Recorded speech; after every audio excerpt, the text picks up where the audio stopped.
I tried that and it didn't work, and I tried that and it didn't work, and I tried that and it didn't work, and I tried that and it didn't work, because you think that trying something for a little while ought to bring you a big return. But life does not work like Apple. Life does not click and it appears. Some stuff takes time. Greatness takes time. It takes time. You got to be prepared to get 1,000 no's to get one yes. The thing you need to win is resilience. You can't just keep trying different stuff, because you can never say something didn't work when you didn't half try. Be resilient. Stick it out. Winter, spring, summer, fall. Resilient. Life is going smoothly, then the bottom falls out.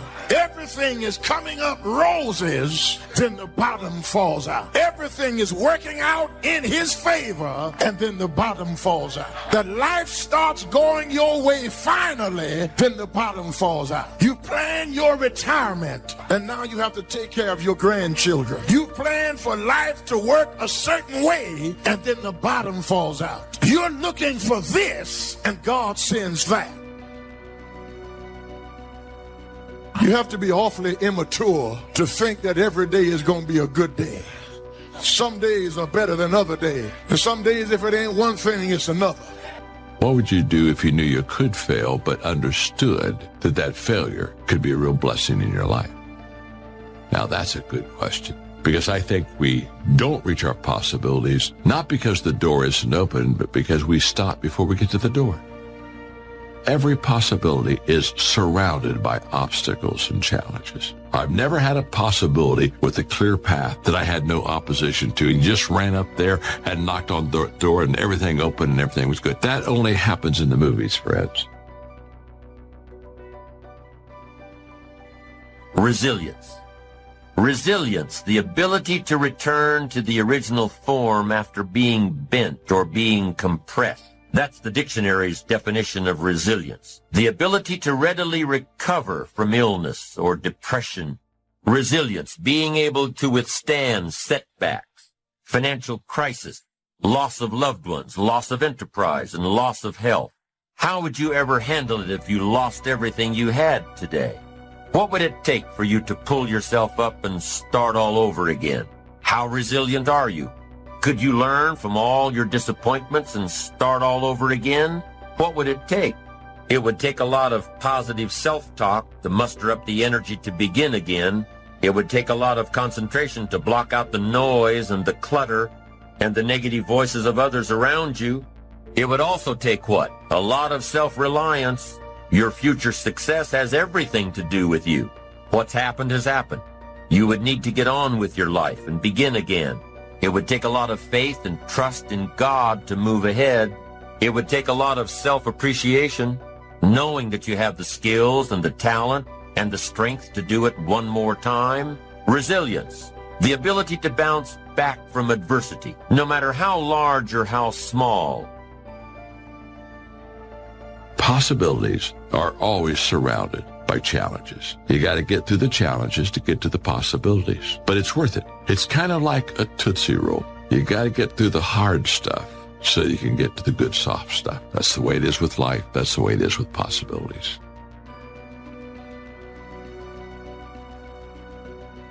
What's the use of always keeping thinking of the past? Each must have his tribulation, water with his wine. Life, it ain't no celebration. Trouble, I've had mine, but today is fine. It's today that I'm living, not a month ago, having, losing, taking, giving, as time wills it so. Yesterday, a cloud of sorrow fell across the way. It may rain again tomorrow. It may rain, but say, ain't it fine today? If a cloud of sorrow comes over here, ain't it fine today? Living in the moment, getting everything we can out of where we are in the moment where we are right now. The other thing is willingness to let people and things go. You want to live a life of fulfillment. You've got to be willing to let certain people go in your life. When they're no longer good for you, just let them go. Just to hold on tenaciously really doesn't make really good sense, all right? Just many times we do it because we don't realize that we might desire it, but we don't need it. Face the truth about life and deal with it. Whatever happens to you, use everything for your upliftment, learning, and growth.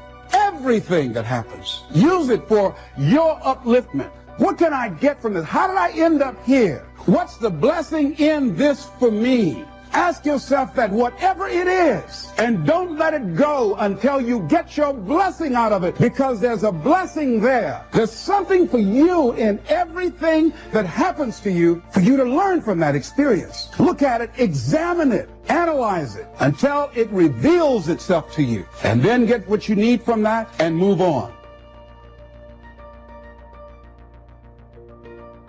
It takes time to make changes in habit and discipline. Here's the ultimate challenge. You've got to have patience with yourself. It takes time to correct old errors in judgment. I'm telling you, it took me some time. I used to blame the government and blame taxes and blame the company. It took time to give that up and only blame myself. So have patience with yourself, number one. Number two is to keep doing it. Be persistent. As long as you are patient and persistent, it's hard to elude success. As long as you maintain patience and persistence, there's only one person, just one person, that will draw the line between success and failure. And that person is you. So be patient, be persistent. You need both patience and persistence together. And here's why. Lack of patience is probably the worst enemy of ambition. Impatience wants to give up. Impatience calls discouragement failure.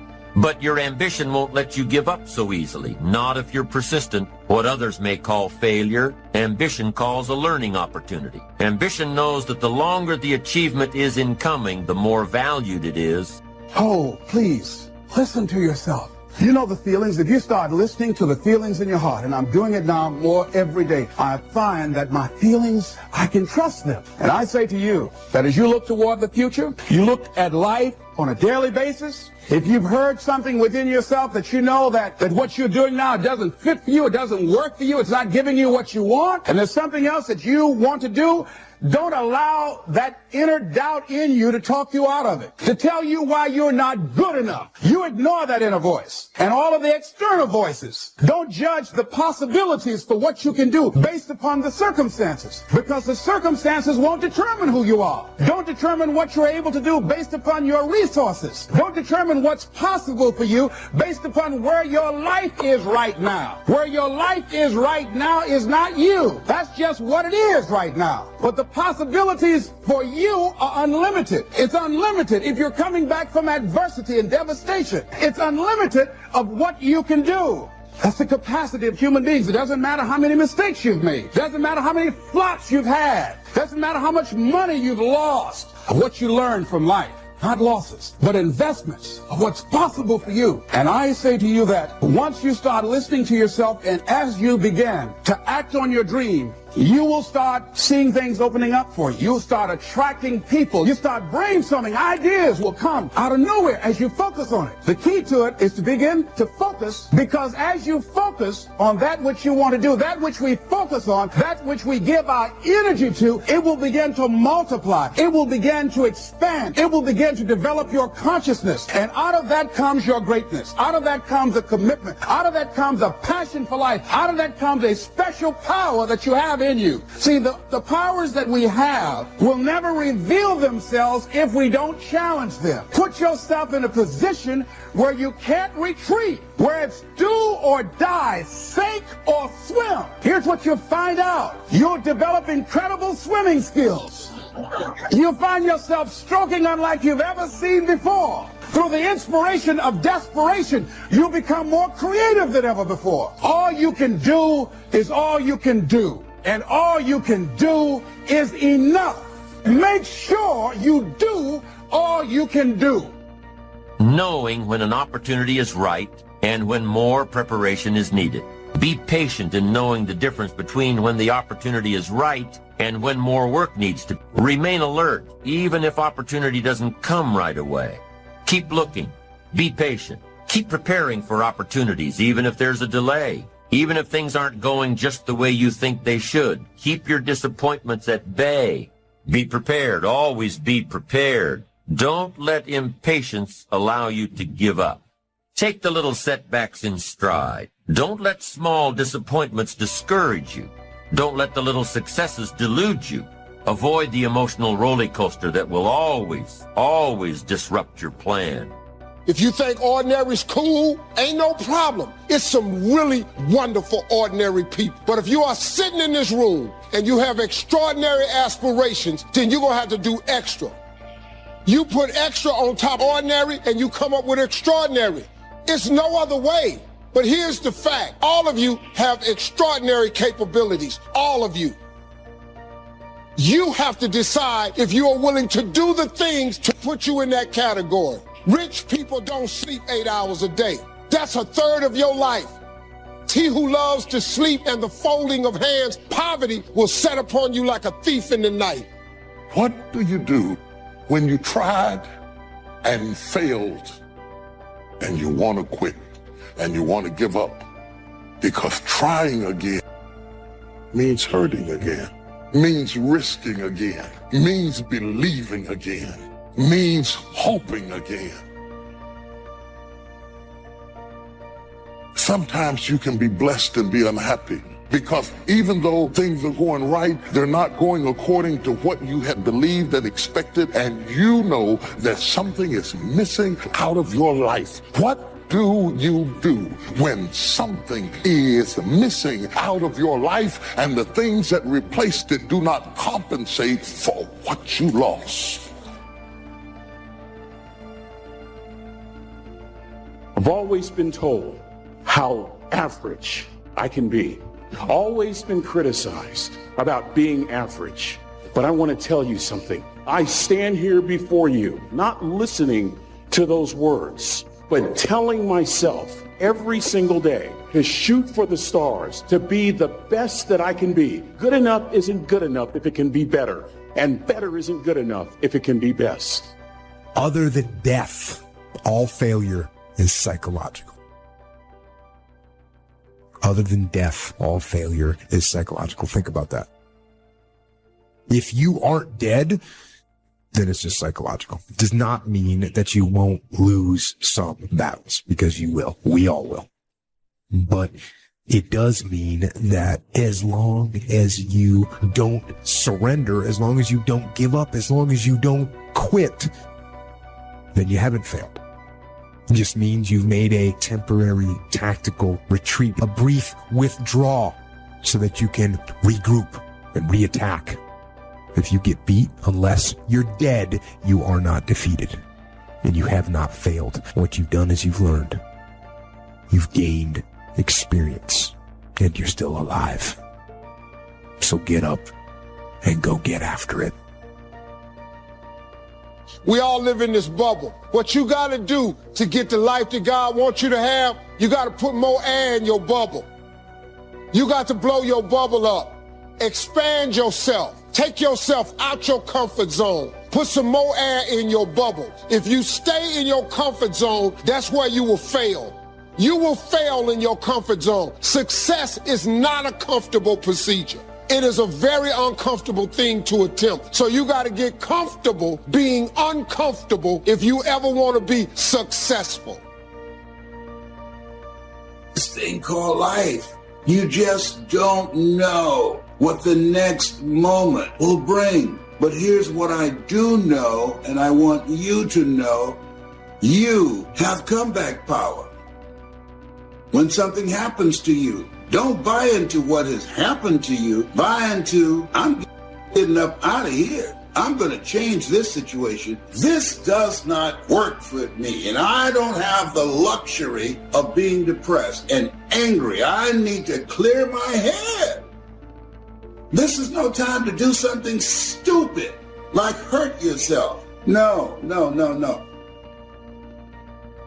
So get serious about your goals, business goals, financial independence goals, family goals. I mean, there's so many things to work on this. If you don't get busy and work on it, sure enough, the time will pass. And sure enough, 5 years from now, you'll wind up where you don't want to be, wearing what you don't want to wear, driving what you don't want to drive, being what you don't want to be. Now's the time to fix it. Your goals are affecting you, whatever they are. Your goals affect your attitude, personality. All day long, we're being affected by our goals. You got to clear your head so that the decision that you make represents the best in you. People who don't stop to clear their heads, they react. They don't respond. Be still and know that you're going to get through this. You're going to get through this. And you don't want to be radical. You don't want to be erratic. Just be still and know, I'm going to get through this. You got to assure yourself. You have to encourage yourself. You have to clear your mind. It doesn't matter to me any longer how long I live. What matters to me most is how I live. Every day, ask yourself that question, how you living? That if you're going to do something, you do it the right way. That it's never wrong to do the right thing. That how you do anything is how you do everything. The biggest poison in us is regret. Bad decisions, hasty decisions, too fast, and affects the next 20 years of your life because you made the wrong decision. What makes us make these fast decisions? Fear? Let the fear of regret fuel you to take action today, now. Most of us who are human have to deal with regret from time to time. I'm sure you can agree. Maybe regret because of a poor decision we made. You know, things that I wish I had done differently in my life or in my ministry. Of course, who wouldn't want to take another go at something and improve on the first try by doing it again? But the fact is, you don't get that chance. Don't let regret beat you down. Don't be a slave to regret. No, let it teach you. Let it make you better. If you ask people what they regret, especially as they get older, what they generally report is things not done. So they don't regret so much mistakes they've made, although of course people obviously regret mistakes they've made as well. So they don't exactly regret sins of commission, right? Errors that they've actively made. They torment themselves for opportunities that had presented themselves that they did not, let's say, exploit or engage in.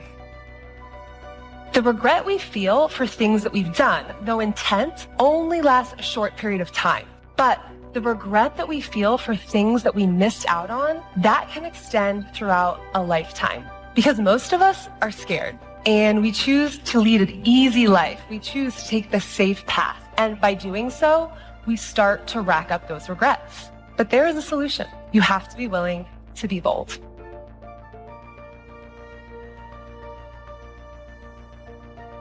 Bad decisions, hasty decisions, too fast, and affects the next 20 years of your life because you made the wrong decision. If you'd have just waited, got all your information together, settled yourself, you'd have been better. What makes us make these fast decisions? Fear? It takes discipline to face your fears so you can conquer them.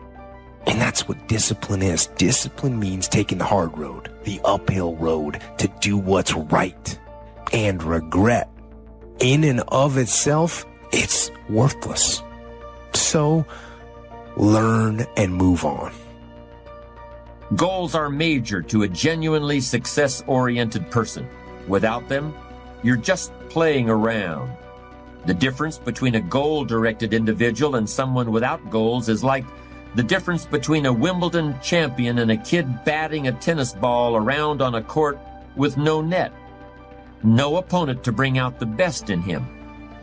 And no way of keeping score. Despite everything that's been written about the importance of goal setting, very few people actually put it into practice. It's always amazed me the way the average guy puts more thought and effort into planning his 2-week vacation than he devotes to planning his life. What's he taking a vacation from? He hasn't really decided what he's trying to do in life, but for 2 weeks out of the year, he just decides he wants to do something else. And this is what he plans very carefully. Challenge creates strong character, and goals represent challenge in its most positive form. Leaders have their personal goals clearly in focus, as well as the goals of the organization. In fact, one of the principal responsibilities of leadership is defining goals for the vast majority of people who aren't able to do it for themselves. True desire in the heart, whatever it is you want to do, work hard to get it. Don't just aspire to make a living. Aspire to make a difference. That was my mindset. And that's how you get through things. You immerse yourself in wherever it is, and you become that. You become that and give yourself no way out. The scariest thing in the world to me, even to this day, was that could have been the rest of my life. I thought then I was trying hard. That's the scariest thing in the world. To absorb, let life touch you. Don't let it kill you, but let it touch you. The experiences you have, the good ones, the bad ones, the highs and the lows. Part of the gift you can give to others is the gift of your experience, if you remember. If it's vivid, if it's powerful, if it's fresh, if it's unique, if it's vital. You can really affect other people with the relating your own experiences, just because we're too lazy to live the experience and then reflect on it. Live another week and reflect on it. Take a half a day at the end of the month, reflecting over the month. What were the numbers? Some weren't good, some were good. The books you read, the books you heard about, relating your experiences at the end of the month. At the end of the year, take a weekend. Take some time, reflecting. Over the years, I've developed some ideas about effective goal setting, and I'd like to share those with you in a moment. When I was a kid, I used to dream what it would be like to buy a ticket on a railroad train and just go someplace. I really didn't think about where I'd be going or how long it would take to get there. I just loved the idea of getting on the train and just letting it take me someplace. I guess there's still something appealing about that idea, but it's not really the way you want to live your life as a mature human being. When you grow up, you buy a ticket on a train or a plane because you want to go someplace, and you know exactly where you're going. You may have to change planes in a different city. Your flight may be canceled, and you may have to switch to another flight. You may not feel like talking to the person seated next to you, but you will persist. You know where you're headed, and you're quite determined to get there. That's goal-directed behavior in its simplest form. There are short-term goals and long-term goals. Long-term goals are the equivalent of a major journey. When you reach the point where you've achieved your long-term goals, your life will be fundamentally changed, and the process of getting to that point will transform you into a stronger, wiser, higher-performing person than you are now. How can you identify your long-term goals? On a sheet of paper or in a notebook, write these 5 headings. Number 1, what do I want to do? Number 2, what do I want to be? Number 3, what do I want to see? Number 4, what do I want to have? And number 5, where do I want to go? Now, under each of these categories, write down several possible long-term goals. Be very relaxed about this. Just allow your mind to flow and come up with 3 to 6 ideas for each category. Don't worry about a lot of details at this point, and don't spend too much time describing a particular goal. In category number 1, for example, what do I want to do? Suppose you want to write a book about the history of your family, going back to the arrival of your great-grandparents in the United States. Just quickly jot down family history. Then as you look down the list of categories, it occurs to you that you've always wanted to see the pyramids in Egypt. So you write pyramids. Keep writing down ideas as long as the list of categories continues to inspire you. You'll probably be surprised at some of the things that turn up. You may have kept a great many desires and aspirations hidden in the back of your mind, but the opportunity to write them down will move them to the forefront of your consciousness. That's one of the benefits of this technique. Like attracts like. If you say, I want to be a millionaire, but I don't know anyone that would ever teach me how to do that, or I want to buy a car, but I don't have any money, then what you're doing is saying, it's like calling up Domino's Pizza and saying, send me a pizza, and calling them up a minute later and saying, never mind. It's like, you've got to create the space mentally to hold this vision that you've got. And that requires expectation and then knowing that the perfect thing is on its way. You should always make decisions with your heart and soul. You can use your brain for math. You can use your brain to look at the fine print in a contract. But when it comes to the actual feel of the decision, you always want to go inward and check it against your heart and soul. Here's the simple test. Does the decision that you're about to make expand you, expand your future, or expand the possibilities of your life? If the answer is yes, then the decision is yes, no matter how terrifying it is. Here are some action exercises that you can do. Make a decision today to invest in yourself and getting better, as if your future depends on it, because it does. Identify the most important skills you have that determine the quality and quantity of results you get at your work, and make a plan to get better in each one. Set excellent performance in your work as a goal, and then determine exactly what you will need to do every day to join the top 20% or better in your field. Look ahead 3 to 5 years and determine the new knowledge and skills you will need in order to lead your field in the future. Then start acquiring them today. If you could wave a magic wand and become absolutely excellent, which one skill would have the greatest impact on your earning ability? Whatever your answer, set that skill as a goal, make a plan, and work on it every day. Commit yourself today to lifelong learning and never let a day go by without getting better in some area. Now comes the really challenging and interesting part. So far, you've just been adding things to the list, but now it's time to start making some selections.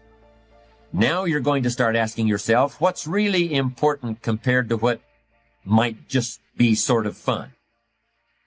Choose 4 goals from each of the 4 time frames, 1 year, 3 year, 5 year, and 10 year. Now you have 16 separate goals. So far, you've only referred to them in shorthand fashion. But now you're going to start seeing them very, very clearly in your mind's eye. You're going to see each goal just as if it were being realized this very minute. And you're going to write down a detailed description of exactly what you see. Do you intend to open a handmade furniture store in 3 years? What will the store look like from the street out front? Will there be gold leaf lettering on the windows? Or will there be a sign hanging over the door instead? How many square feet will the store contain? Will there be a showroom area for the furniture in front and a workspace in back? Or will the furniture be built at a different location? Do you intend to have any employees, or will you run the business entirely by yourself? Think of all the questions that need to be answered in order to see your goal with absolute clarity. Review what you've written at times, and keep track of your progress toward these objectives.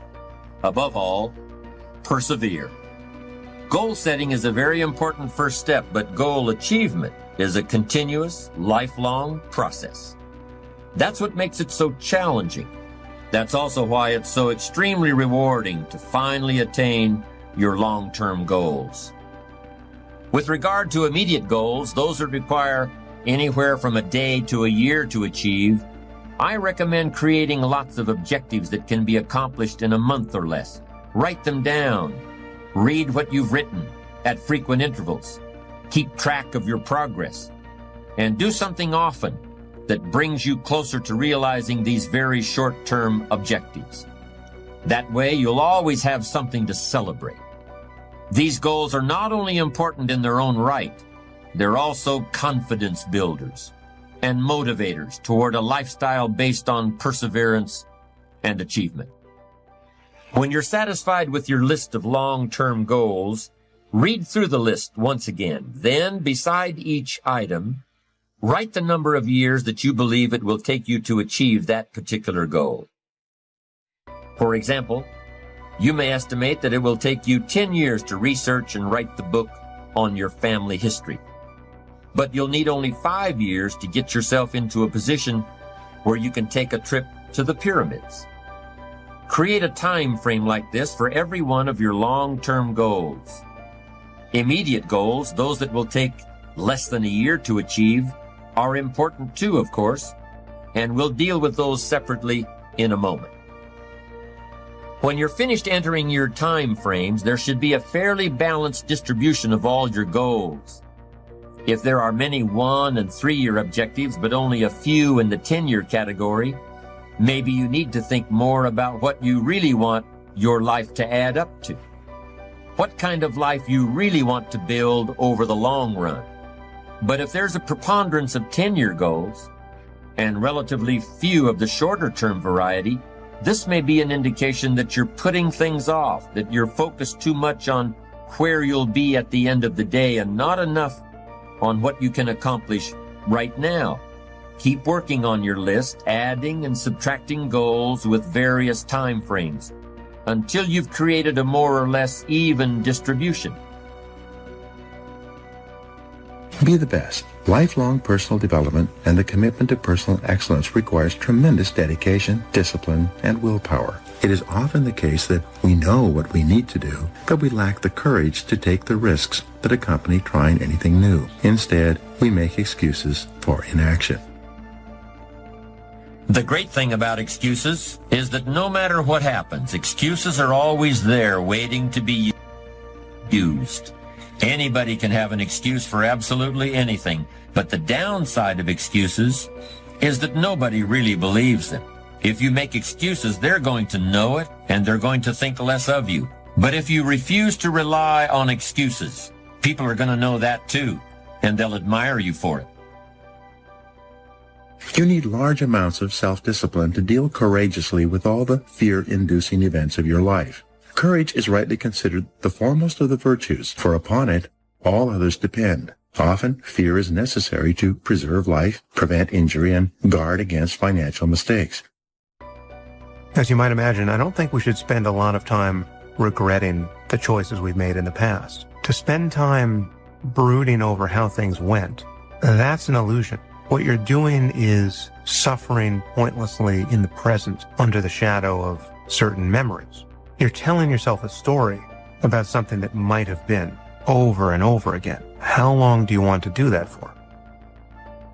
And sometimes life is going to knock you down. But because you have been knocked down don't mean that you are finished. No, you knocked down, but not knocked out. No. You got some reasons. It might be your own sense of pride and determination in the kind of life that you want to create. So, if everyone is afraid, what is the difference between the brave person and the coward? The brave person disciplines himself to confront, deal with, and act in spite of the fear. In contrast, the coward allows himself to be dominated and controlled by the fear. The difference between the hero and the coward is that the hero sticks in there 5 minutes longer. No one is born with fears. Fears can therefore be unlearned by practicing self-discipline repeatedly with regard to fear until it goes away. The most common fears that we experience, which often sabotage all hopes for success, are the fears of failure, poverty, and loss of money. These fears cause people to avoid risk of any kind and to reject opportunity when it's presented to them. How many times have you had a great idea, didn't do anything about it, and then a year later someone did something about it, made a lot of money, got the promotion, etc.?